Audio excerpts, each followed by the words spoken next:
kind of an epic conversation exposes the elephant in the room. Beyond the obvious, and today I have my special guest. Success can, yeah, success you can live with 60 hours a week to 10 hours with 4 kids in 2.5 years while maintaining income and starting a new business. Well, no other than Miss Alexia Hoffman.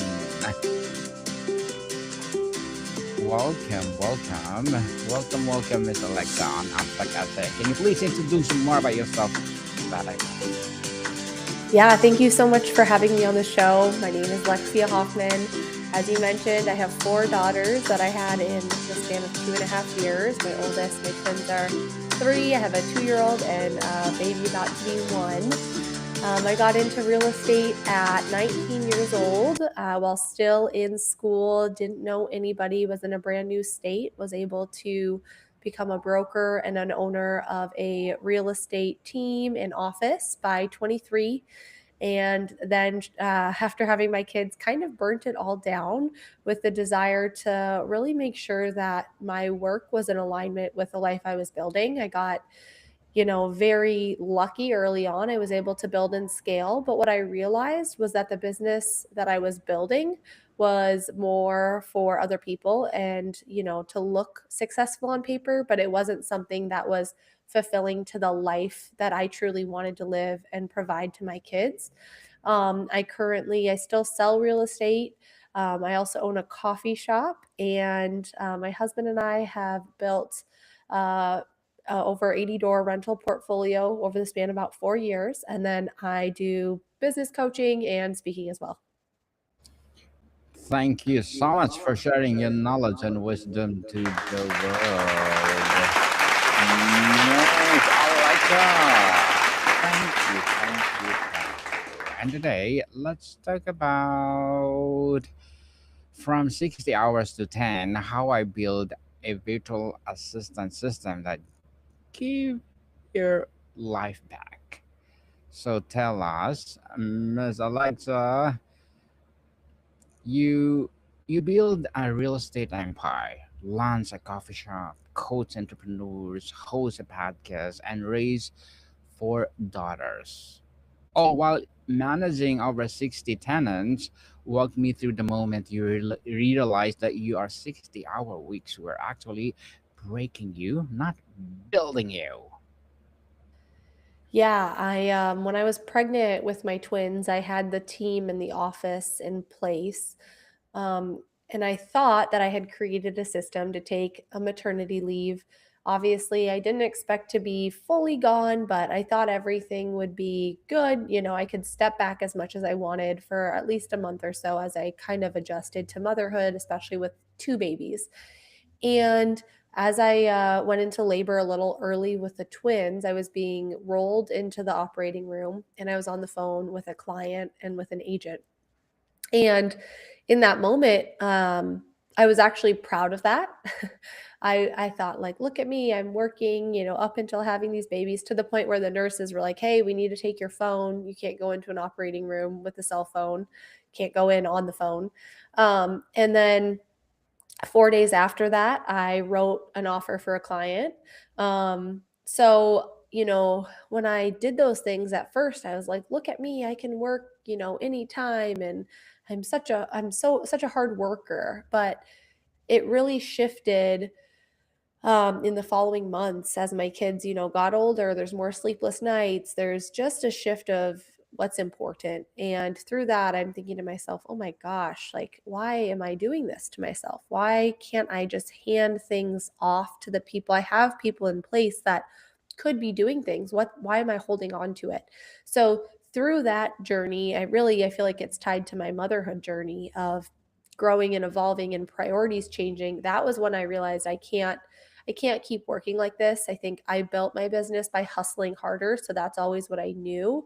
But once I became a mom, I realized that's not what I wanted for my life. I wanted passive income and freedom of time. And that's what I set out to do with our rentals and really with my real estate business as well. But somewhere along the line, I lost track of that. And it took having those kids to come back to it.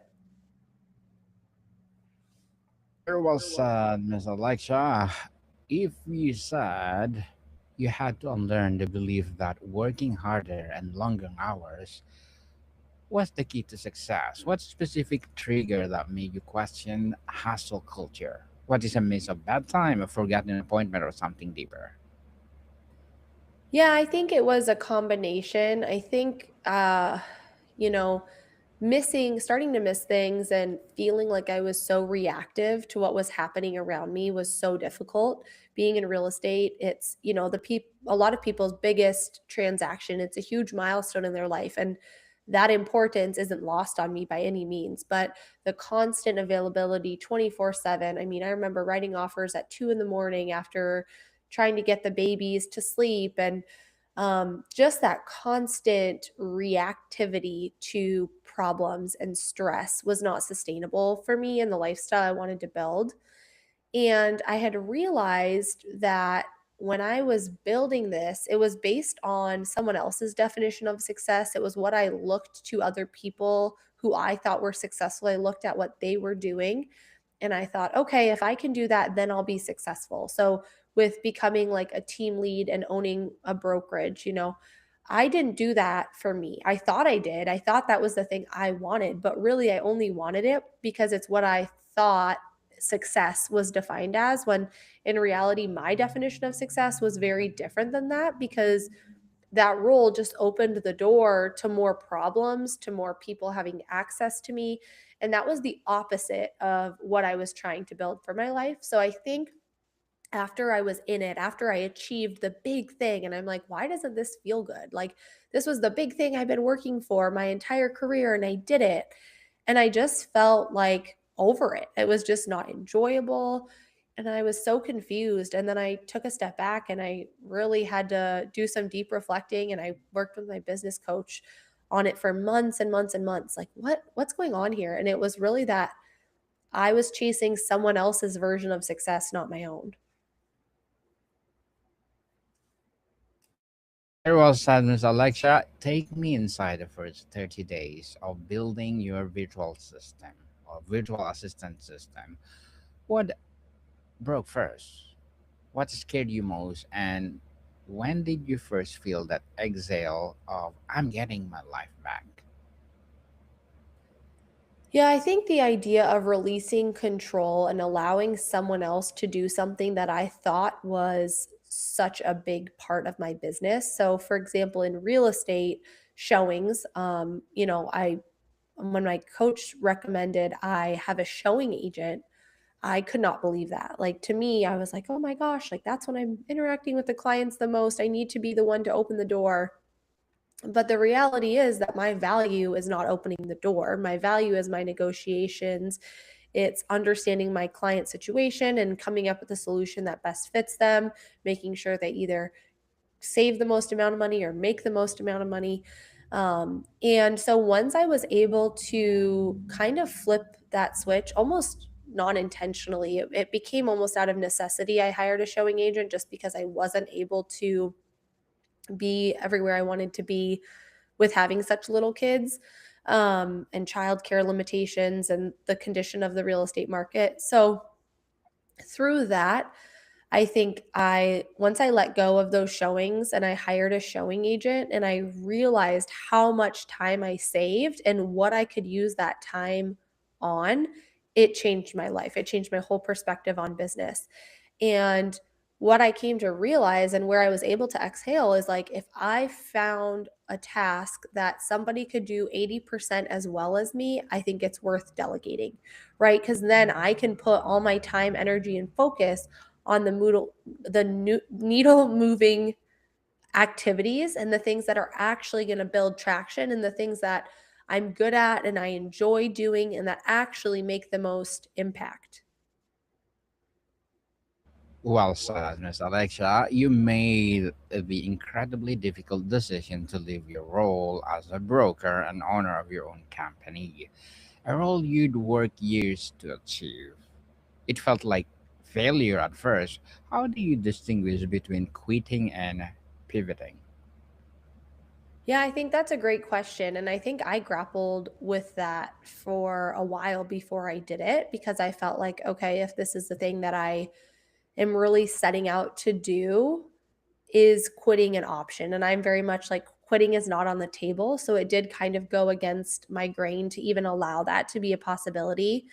I think, there's certain people in the world that really need extra motivation. They need determination. Like they're not naturally maybe as hungry, but for those of us like myself that are more high achieving, entrepreneurial, really hungry, I think sometimes that advice, that motivation and self help, which I'm a big fan of, but it can be dangerous because I think we apply some of those principles in a way that becomes unhealthy and it becomes, um, just too much. And it keeps us from living in our authenticity and pursuing fulfillment for our own life. So I think for me, once I was able to really shift and take a step back from what am I doing? What have I worked so hard for? How does it look on paper? Does it make sense? And I said, okay, what do I want my life to look like in 10 years? Right? Like, what do I want? My kids will be 10 years old or, 13 years old. What do I want a random Tuesday night to look like? And I challenge people to that a lot. Like, think about in 10 years on a random Tuesday night and get specific. What house do you want to live in? What car do you want to drive? Who do you want to spend your time with? How many hours do you want to work? And don't let anything be off the table. Just forget where you are now. If you could do anything and transform in 10 to 15 years, get so specific on what that random Tuesday night would look like. Once you're able to do that, I think that's the distinguishing factor of like if you're leaving something and it is in alignment with that fulfilled, idealized life, that's a pivot that's worth your time. If you're doing something and you just are over it and you're not thinking about the long term impact, or it's something that's hard and it is in alignment with your long term vision, but you're just kind of tired, I think that's the differentiator. You've said the titles and achievements you worked so hard for did not truly support the life I wanted to live. What questions did you finally ask yourself that cut through the noise and revealed the truth? The question, I'm sorry, could you say that one more time? The question that I asked myself, what? Yes. That cut through the noise and revealed the truth. Yeah, so I think going back to really understanding your why and your purpose and having clarity around what you're working towards, I think that was able to give me permission to set my own standards and expectations.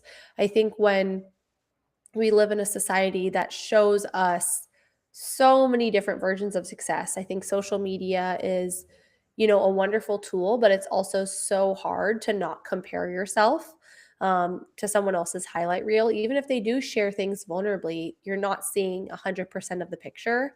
And so I think it's really hard when we live in this society that's constantly telling you that you could do better, you could do more, that it is possible. And I believe anything's possible that you set your mind to. I don't think there's any limit on that. And I want my kids to know that. But I do think there is also goals that sound good or seem like the right thing to do, and they become more people pleasing than actually in alignment with what you want to be working towards and what is fulfilling to your life. When you walked away from that identity, who were you without it? And how long did it take you to feel comfortable in your new skin? I think I was really lucky to be supported by my business coach and my husband and my friends. I think they had seen kind of the transition of me losing that joy and passion that I really had in that role. Um, but it definitely changed in regards to like a lot of my working relationships. It was a very big shift. And I think it just took me believing in myself and starting to see success. I went through a really big transition. So when I sold my, I wasn't involved with the brokerage of the team. I owned the building that it was in, and I said, "Well, what do we need? I think the community needs a coffee shop. We're in a tiny little village. There's 400 people." And so I felt like there was a big need for a coffee shop. And I went through a lot. I didn't know anything about food and beverage, but I was like, okay, I'll just, you know, give it a go. We'll try, we'll see what happens. So I started to go down that rabbit hole of learning about all of this. And I ran into a roadblock, which was our village. There was a lot that was happening behind the scenes. And through all of that, it just drained me. It was so defeating. And it wasn't that it was hard, it was like the personal attacks and the politics behind it, honestly. And so once it finally went through and it got open, it was like that was, I think, when it was worthwhile. Like it felt like, okay, I finally achieved this. Like I've pushed through all this hardship. I did all these things that didn't really make sense on paper, but seeing people walk through the door of this coffee shop, like community members, hearing the stories of like, oh my gosh, my mom and I, are meeting up here, or I met my granddaughter here for the first time, or whatever it is, things like that. And it's like, okay, like that's why we're supposed to be here, and that's why I had to leave that behind, even though it was uncomfortable and it didn't make sense. It does make sense now. Sense indeed. For the entrepreneurs listening who's droning but convinced no one can do like it I can. So, what's the counter argument you'd make for experience? Yeah, I think instead of feeling like you need to have everything figured out to get started, I think it takes really just leaning into how bad you want it and knowing why you want it. Because I think somebody who is hungry can outwork somebody who knows everything any day of the week. So, for example, if you are super clear on your why and you know exactly what you're working towards and you have clarity on how it's going to impact your life directly, then when you hit a roadblock, you're more likely to want to figure it out. You're more likely to persevere and push through. However, if you're just doing something because you think that's what you're supposed to do, when it gets hard, it's going to be a lot harder to stay on track and to push through. And so, Alexia, you completed a triathlon less than 6 months after that pregnancy, not for public recognition, but as a deeply personal reminder that progress does not have to be loud to be meaningful. What does quiet progress look like in your business life? Yeah, I think that's a good question because the triathlon, that quiet progress is I didn't even tell anyone I was doing it, and I really didn't know like what the training would entail or if I would end up at an actual triathlon or just do the training. I started by walking 2 days a week, and then it was walking 3 days a week, and then it was jogging, and then it was like, okay, why not go for it? But I'm not going to tell anyone in case it doesn't work out because the whole purpose is to feel good. And I think in business, it's kind of that same thing as an entrepreneur. We start something because we normally feel like it's going to have a purpose. So when you start out, like when I got started in real estate, I was really excited about one, the idea of helping people with such a big transition in their life, and two, making really good money for myself and my future family. However, at some point, I think there is a transition where we forget a lot of that purpose that we came into the business. Once we start feeling success, it's really easy to get wrapped up and want more. And you forget how far you've come and the progress you've made. And losing that perspective, I think, is when you don't have that quiet success. I think when you're really in tune with what you're working towards and you're not afraid to challenge yourself, but it's not always a public challenge that gets you recognition. It's something that's actually tied into your purpose, and you're doing it for an a internal purpose or something that's not as publicly known, and you're just quietly making progress without announcing it all. Beautifully articulated, Ms. Alexa. What's one system you built that completely failed, and what did the failure teach you about delegation? I think I've failed a lot along the way, but I also think I'm really quick to fight through and figure out a way to make it work. Um, you know, as far as systems go, I hired a in-person and a virtual assistant a few years back. I was making good money. I knew I was ready to get help, and I didn't really know where to start. And so I hired a virtual assistant and an in-person assistant. And after I had them for like over a year, and unfortunately, I had to let go of my in person assistant. There was something that happened and it was unexpected.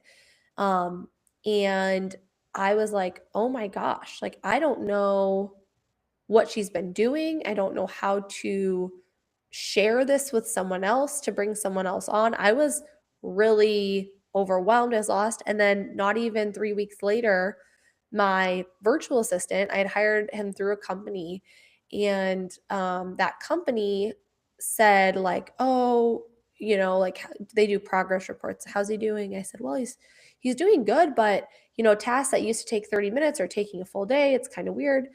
Next day I get a message like, oh, we talked to him and he ended up quitting. So typically they're supposed to offboard for 2 weeks, but he's just done, so we have to find you someone new. So within a month I lost my two assistants, and I realized that I had nothing documented. I was basically starting over from scratch as far as getting help, implementing new things into my business. And once that happened, I was like, okay, I need to do things differently so that in the future, if I bring someone on, I have everything in place that it's really easy to turn someone over. I can check in and know what's going on. I feel really involved without spending a ton of time. And that's really how the VA Fast Track framework was born, was just through my failures and my learning. And then I was like, okay, like, that didn't work, this works, but that doesn't. And it just took trial and error and me failing, and that's exactly how it came to be. Well said, Miss Alexia. You encourage people to envision where they want their life to be in 30 years, not just next logical step. When you look 30 years ahead, what do you see? And what you're building now that won't bear fruit for decades? Yeah, I think, I've always said passive income, like freedom of time, freedom of money. Those are really the big things. I think for my family, it's just having that non reactive lifestyle where I can really be present with whoever I'm with, the ability to show up well for my kids, for my husband, for my friends. When you think 30 years ahead, and I think of like all my kids being grown and out of the house, I really imagine them coming home or us going there for any holidays. I think being involved with their kids is so important to me. Making sure our income is not something we have to stress about, that we can rely on truly passive income that doesn't require any of our time. But if we want to work, we can. I love to travel. Traveling is huge to me.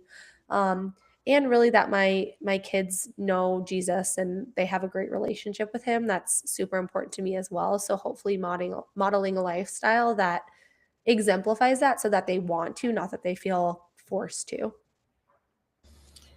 So, Miss Alexia, to wrap up our discussion for today, you've said success should support your life, not compete with it. If your daughters years from now describe how their mom's work showed them how to live, what do you hope they'll say? That's such a good question. I really hope that they say that it was something that gave us the ability to live the best life. My work, really, I hope it's something that is just a bonus to this amazing life that we get to live. It supports us, it gives us freedom. I think I hope they always feel like I put them first, that they always came before business, that they see all the fun things you can do when you work really hard. And yeah, just that they know how important they were, and that everything that I'm I'm doing now, or that I did, if they're speaking back on that lifestyle, was with them in mind, was with our family in mind, and with our future in mind, and not only our kids, but their kids as well. Beautifully articulated, Ms. Alexa. Can you please invite the listeners to support your business itself? Yeah, so I do business coaching, as I mentioned. I help people with onboarding, virtual assistants. Everything can be found on alexiahoffman.com. I have free resources. I offer one-on-one coaching and those 30-day programs.